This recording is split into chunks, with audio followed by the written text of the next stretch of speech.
Hi hello. അപ്പം നമ്മുടെ ഷാജിദ ഷാജിയും ജസ്ന വ്ലോഗറിനോട് മാപ്പ് പറഞ്ഞിരിക്കുകയാണ് സുഹൃത്തുക്കളെ.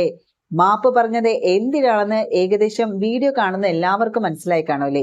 ഇനി അറിയാത്തവരുണ്ടെങ്കിൽ അവർക്ക് വേണ്ടിയിട്ട് ചെറുതായിട്ടൊന്ന് പറഞ്ഞുതരാം. അതായത് നമ്മുടെ ഷാജിദ ഷാജിയുടെ ഒരു കാമുകനുണ്ടായിരുന്നു, റഹൂഖ് എന്ന് പറയുന്ന ഒരു കാമുകനുണ്ടായിരുന്നു. ആ കാമുകനുമായിട്ട് ഷാജിദയുടെ ഏകദേശം വിവാഹമെല്ലാം ഉറപ്പിച്ചു. അങ്ങനെ ആ കാമുകനുമായിട്ടുള്ള ചാറ്റും മഹറും വാങ്ങിയ കാര്യങ്ങളും അതുപോലെ പല ഇതാണ് കല്യാണമൊക്കെ ഏകദേശം ഉറപ്പിച്ചു എന്ന് പറഞ്ഞൊക്കെ നടന്ന ഒരു കേസായിരുന്നു, ആ ഒരു സംഭവമായിരുന്നു. അതിനിടയിലാണ് ഷറഫലി എന്നുള്ള ആ ഒരു ബന്ധത്തെക്കുറിച്ച് നമ്മൾ അറിഞ്ഞതാണല്ലോ. ഈ ഒരു സംഭവത്തിനിടയിൽ ഈ ഒരു റഹൂഖുമായിട്ട് ഈ ഷാജിദയ്ക്ക് എന്താ തെറ്റിപ്പിരിയേണ്ടി വന്നു.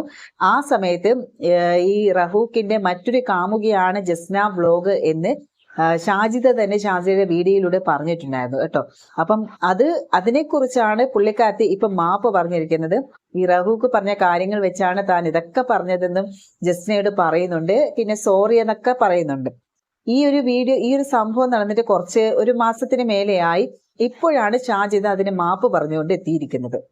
എന്തായാലും ഈ ഒരു വീഡിയോ ഇട്ടതിന് ശേഷം ഒരുപാട് പേര് കമന്റ് രൂപത്തിൽ ന്യായമായിട്ടുള്ള കാര്യങ്ങൾ തന്നെയാണ് ചോദിക്കുന്നത് കേട്ടോ. കാരണം ജസ്നയ്ക്ക് പ്രശ്നം വന്നിട്ടുണ്ടെങ്കിൽ അതൊരു സോറിയിൽ തീരുമോ എന്നാണ് ചോദിക്കുന്നത്. കാരണം ഈ ഒരു അറിയാത്ത സംഭവമാണ് പുള്ളിക്കാരത്തി പറഞ്ഞതെന്ന് ഷാജിദ പറയുന്നുണ്ട്, വീഡിയോയിൽ പറയുന്നുണ്ട്.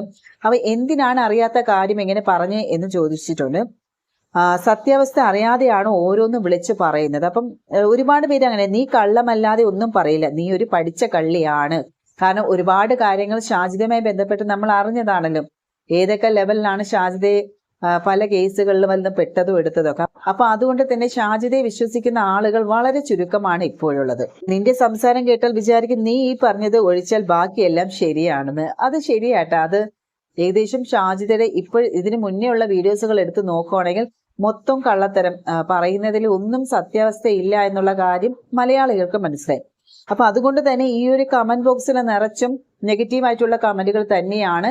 അറിയാത്ത ജസ്നാസ് വ്ലോഗിനെ കുറിച്ച് ഇങ്ങനെ പറഞ്ഞതും, ഇടയ്ക്ക് ജസ്നാസ് വ്ലോഗ് എന്ത് ചെയ്ത് ഈ ഷാജിദയ്ക്കെതിരെ കേസ് കൊടുത്തിട്ടുണ്ടായിരുന്നു. അതും വലിയ രീതിയിൽ ചർച്ചയായതാണ്. അപ്പൊ അതൊക്കെ കൊണ്ടായിരിക്കാം ഷാജിദ ഇപ്പൊ സോറിയും കൊണ്ട് വന്നത് എന്നായിരിക്കാം അല്ലെ. അപ്പൊ എന്തായാലും ഷാജിദയ്ക്ക് ഇപ്പോഴെങ്കിലും ജസ്നയോട് സോറി പറയാൻ തോന്നിയല്ലോ. സോറി പറഞ്ഞിട്ട് കാര്യമൊന്നുമില്ല, എല്ലാം കാര്യങ്ങൾ കൈവിട്ട് പോയി. ഒന്നും ഓർമ്മിക്കാതെ വല്ലതൊക്കെ വിളിച്ച് പറയുമ്പോൾ ആ സമയത്ത് ആലോചിക്കേണ്ടതാണ് അല്ലേ. അപ്പൊ എന്തായാലും ഇപ്പൊ ഷാജിദ സോറി പറയുന്നുണ്ട്. ഇനി ജസ്നാസ് എന്ത് ചെയ്യും എന്നുള്ള അറിയില്ല. കേസ് കൊടുത്തിട്ടുണ്ട് പുള്ളിക്കാരത്തി.